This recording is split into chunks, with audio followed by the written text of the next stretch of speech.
Chers amis, comment nous y mon esprit nous en forme avec Jésus et nous bail bon Dieu gloire d'une façon spéciale. Il fait nous grâce, nous capables là, je ne dis hein, nous dire merci pour ça. Même Jean que David dit, je bénirai l'Éternel en tout temps car sa louange sera toujours dans ma bouche. Dans Hébreux chapitre 11, le verset 13, il dit, c'est dans la foi qu'ils sont tous morts sans avoir obtenu les choses promises. Mais ils les ont vus et salués de loin, reconnaissant qu'ils étaient étrangers et voyageurs sur la terre. C'est dans la foi qu'ils sont tous morts. Tous les chrétiens, tous les sauvés, chers amis, nous gagnons, quel que soit le moment ou bien nous gagnons quitter ça, nous gagnons quitter ça dans la foi. Nous ne pouvons pas quitter ça en dehors de la foi, nous pouvons quitter dans la foi. C'est ça que la Bible a expliqué là. C'est dans la foi qu'ils sont tous morts. Tout le monde qui ne pas Jésus, il a mouru avec croyance ça que dans Jésus-Christ. Il a mouru avec la foi ça que dans Jésus-Christ. Il connaît Jésus-Christ. Et c'est même la foi ça qui peut permettre monde ça au dernier un jour ressusciter. Parce que c'est même la foi ça qui peut permettre monde ça encore et glorieux. Et c'est la foi ça tout qui fait reconnaître que lorsque vous mourrez, vous allez vivre encore, vous allez encore glorieux, vous allez aller et vivre avec le Seigneur Jésus-Christ. Alors c'est la foi ça que nous avons en tant que chrétiens. La Bible explique les sauvés de l'Ancien Testament. Ils ont tous mouru dans la foi sans avoir obtenu les choses promises. Les choses promises, avec qui bon Dieu te promet des choses sur la terre, mais des bagailles qui pas réalisé. Et la Bible dit, mais ils les ont vus et salués de loin. Ils saluent de loin et ils pral vivre, ils pral jouer dans un autre monde. Dans un monde qui est plus meilleur, reconnaissant qu'ils étaient étrangers et voyageurs sur la terre. Okay. Tous les sauvés, tous les croyants, tous les élus de Dieu, ils reconnaissent qu'ils sont aussi étrangers et voyageurs sur la terre.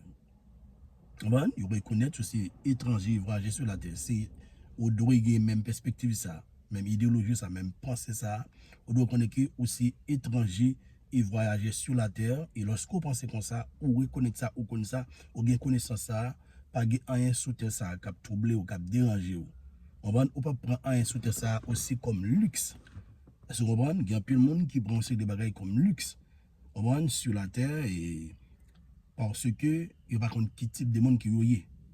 Mais moi-même ensemble avec vous, nous connaissons qui monde qui nous y est et nous connaissons que sur cette terre, nous sommes tous des étrangers et voyageurs. C'est parce que nous avons passé, chers amis, si on a raison, moi-même ensemble avec vous qui pensez comme ça, c'est la foi nous en Jésus-Christ qui permet que nous pensions comme ça et aussi nous connaissons la vérité. Nous connaissons la vérité. À ce moment, nous connaissons la vérité. La Bible dit comme ça que vous connaîtrez la vérité et la vérité vous affranchira. Si donc le Fils vous affranchit, vous serez réellement libre. Et vérité, c'est la parole de Dieu, c'est Jésus-Christ lui-même. Nous connaissons et nous gagnons et il affranchit nous, pas rien qui est capable de troubler nous sur la terre. Parce que nous reconnaissons qu'il y a pile bagaille, c'est passé que a passé. Dans 2 Corinthiens chapitre 5, le verset 7, il dit comme ça que car nous marchons par la foi et non par la vue. Tous les sauvés, nous marchons par la foi. C'est pas par la vue, c'est pas avec Dieu Chanel ça. Que nous avons fonctionné, mais nous avons fonctionné avec un Dieu spirituel. Tout le monde qui a la foi dans bon Dieu, il fonctionné avec Dieu spirituel. Il fonctionné avec les oreilles spirituelles. Il fonctionné dans les surnaturels lorsque vous avez la foi dans Jésus-Christ. C'est une raison que vous pouvez comprendre.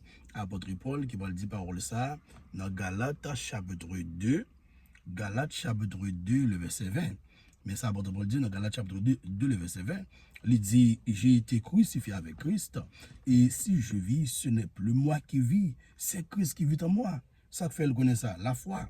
Et puis il dit, encore, si je vis maintenant de la chair, je vis dans la foi au Fils de Dieu qui m'a aimé et qui s'est livré lui-même pour moi. Ça veut dire que, chers amis, La foi fait nous connaître que, et même si que nous avons fonctionné sur la terre, on va dans corps ça, mais par la foi, nous vivons dans Jésus-Christ. Par la foi, nous vivons dans Jésus-Christ. Tous les sauvés, tous les chrétiens, nous vivons dans Jésus-Christ par la foi. Et dans Éphésiens chapitre 2, le verset 6, le bras le fait, nous connaissons toujours, il nous a ressuscités ensemble, il nous a fait asseoir ensemble avec lui dans les lieux célestes en Jésus-Christ.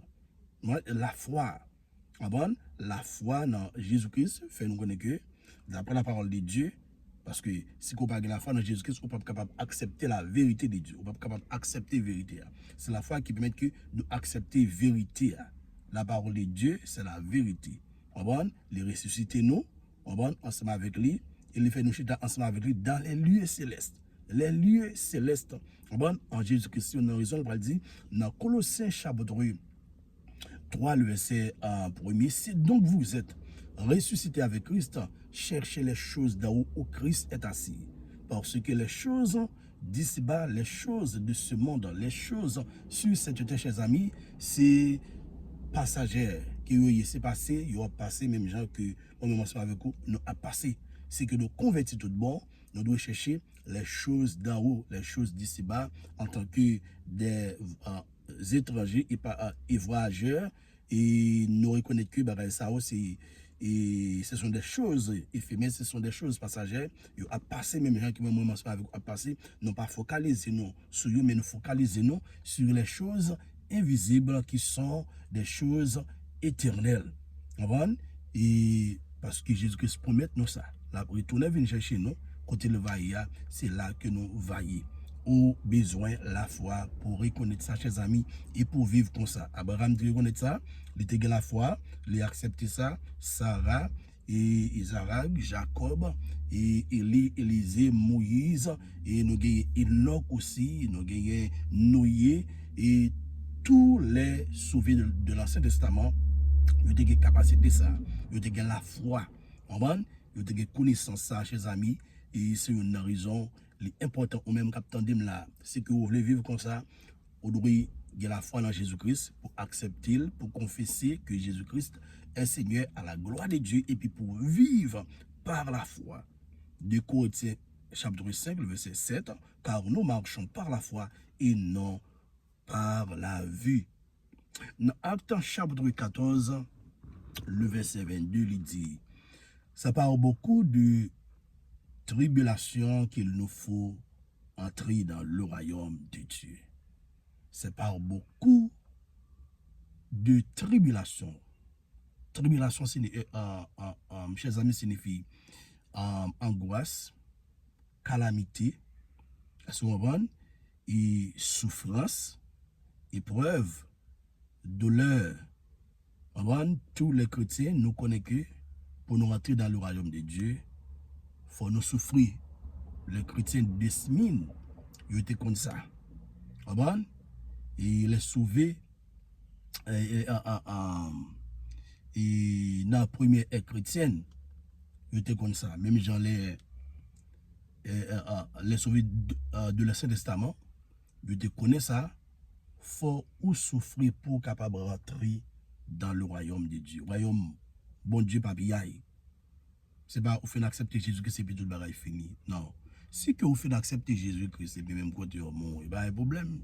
Il y a souffrance pas sur la terre. Il y a souffrance qu'on va connaître. Mais si vous faites d'accepter Jésus-Christ, c'est pour Marie Saint-Dieu, c'est ça que Pierre dit, pour souffrir, même Jean-Christ est souffrir. Christ est son modèle pour nous. Nous devons continuer à souffrir. C'est une raison pour laquelle dit dans Galates chapitre 6, le verset 16 ou bien le verset 17, que personne désormais ne me fasse de la peine, car je porte sur mon corps les marques de Jésus. Et que chrétiens, nous là pour nous souffrir. Pour nous souffrir pour la gloire de Dieu. Ce n'est pas on souffrir parce qu'on fait des choses qui ne sont pas bonnes, non? Ou bien on souffrir parce qu'on fait des choses mauvaises, non. On doit souffrir pour la gloire de Dieu. Mon et persécuté pour le nom de Jésus-Christ. Il va pas le mal pour le nom de Jésus-Christ. On doit faire cœur au content, on doit réjouir, c'est un gloire qui est liée. C'est par beaucoup de tribulations qu'il nous faut entrer. Il y a une version qui dit c'est par beaucoup de souffrances qu'il nous faut rentrer dans le royaume de Dieu. C'est une raison. Après, il y a des gens qui ont persécution, ils ont souffert physique, ils ont souffert économique, ils ont souffert et toutes sortes de souffrances à cause du nom de Jésus-Christ. Même genre, lorsque vous prenez les souvenirs de l'Ancien Testament, et lorsque les prophètes, ils souffrent un peu, c'est si aussi, ils tout à cause de bon Dieu, à cause de Jésus-Christ. Lorsqu'on prend les apôtres, en pile dans yo, ils mourent et ils mort qui réellement terrible. Bon, ils souffrent en pile avant de mourir chez amis. Ou comment Pierre mourir, ou comment apôtre Paul mourir, ou comment Thomas mourir. On va lorsqu'on fait histoire, pendant qu'on fait une brèche en famille, en Inde, en famille de 5, et puis c'est comme ça, ils prennent, ils tuent, ils détruisent la ville. On comment Étienne mourir, en plus l'autre serviteur de Dieu, comment ils mourir, on les apôtres, comment pile là ils mourir, ils souffrent. Ils souffrent en pile. Nous souffrons en pile sur une raison, on est ensemble avec vous, chers amis. Nous souffrons actuellement là. Vous ne souffrez pas, vous ne souffrez pas. Vous ne doit pas partager ça ensemble avec vous, vous ne doit pas partager pas ensemble avec moi, mais depuis c'est vrai chrétien qui vous dit, vous souffrez, m'a souffert. Mais nous souffrons actuellement là sur la terre, et puis pour nous aller jouir avec le Seigneur Jésus-Christ dans l'éternité bénie. Tout le monde qui est passé à temps actuellement là, il a réjoui sur la terre. Et puis pour y aura plonger tête en bas dans l'enfer éternel, pour aller souffrir avec Satan pour l'éternité. C'est comme ça lié. Lorsque vous acceptez Jésus-Christ, nous acceptons package salut et package aussi souffrance là aussi. Nous souffrir, nous sauver c'est vrai, mais nous souffrir. En d'autres termes, côté un avantage, un désavantage. Et aussi, au prend dans le ciel, des bagages capable de jouir sur la terre. On a des souffrances, c'est sur la terre parce que des souffrances dans le ciel. Et ça la Bible explique nous. Mais la Bible explique nous pour les gens qui va sauver, les gens qui va sauver, les gens qui passent en cap service Satan sur la terre, ils après jouir, ils dans la gloire temporaire. Et puis il y aura le souffrir pour toute éternité dans l'enfer éternel avec Satan, le diable. Chers amis, nous en tant que le peuple de Dieu, un peuple en marche par la foi. Nous marchons par la foi. Nous marchons par la foi avec Dieu. Même Jean Enoch a marché par la foi. Et bien nous avons marché par la foi avec Dieu. Pas perdu la foi. Pas découragé. Pas bail vague. Pas dit pour date ça, bon Dieu, bah j'aime faire. Pas dit bon, et ou fond quitter ça. Non. Pas quitter ça. Pas la guille. La Bible dit comme ça que celui qui persévérera jusqu'à la fin sera sauvé. Dans Hébreux chapitre 10, le verset 38, il dit, et mon juste vivra par la foi, et s'il se retire, mon âme ne prend point plaisir en lui. Si que vous détournez de la foi, si que vous sortez de la foi, et bon Dieu pas prend plaisir dans vous-même. Et tout le monde qui fait partie du monde qui est sauvé, c'est le monde qui a la foi, et c'est le monde qui aime la foi. C'est le monde qui pas lagué. Dans le moment ça là, nous apprenons plus fond dans le moment apostasie parce que ça c'est un si qui permet que nous devons quitter la terre, dans le vent de l'église pas trop loin. Il y a plein de monde qui déjà tombé dans l'apostasie, même si vous avez gagné qu'on mais yo go adorateur, go prédicateur et go qui ça même non. Yo tombé déjà dans l'apostasie. Tomber dans l'apostasie, qu'est-ce que ça signifie? Apostasie, lorsque on tombe dans l'apostasie avec une sorte d'infection, moun sa son monde qui te connaît vérité et puis moun sa vient abandonner, yo rejeter vérité et puis yo attaché avec des esprits séducteurs. On comprend? Yo quitter la gloire de Dieu et puis yo al chercher la gloire de l'homme. C'est comme ça chers amis. Je veux faire connaître que pas guetta encore Jésus-Christ a retourné au même qui beaucoup accepter Jésus-Christ, bah Jésus-Christ la vie parce que Jésus-Christ revient bientôt. La retourner. Si que vous pas bah Christ la vie ou pas capable enlever. Et ou même tout, si que vous faites accepter Jésus-Christ ou pas vivre dans la foi, ou pas marcher dans la foi, tromper de la sonner ou pas braler. Pas guetta encore dans un petit temps comme ça, nous gagnons pour nous quitter la terre. La Bible dit personne ne va connaître, seulement le Seigneur Jésus-Christ lui-même en tant que Dieu tout-puissant, c'est le même seul qui connaît. Et moment pas loin parce qu'il va nous des signes annonciateurs de son retour, de l'enlèvement de l'Église. C'est le moment pour que nous réellement mettons en état de préparation pour son retour, pour l'enlèvement de l'Église. Nous avons quitté ça très bientôt, chers amis, parce que nous sommes étrangers et voyageurs sur la terre. La Bible dit dans Éphésiens chapitre 2, le verset 8, c'est par la grâce que vous êtes sauvés par le moyen de la foi. Cela ne vient pas de vous, mais c'est le don gratuit de Dieu. Que Dieu vous bénisse.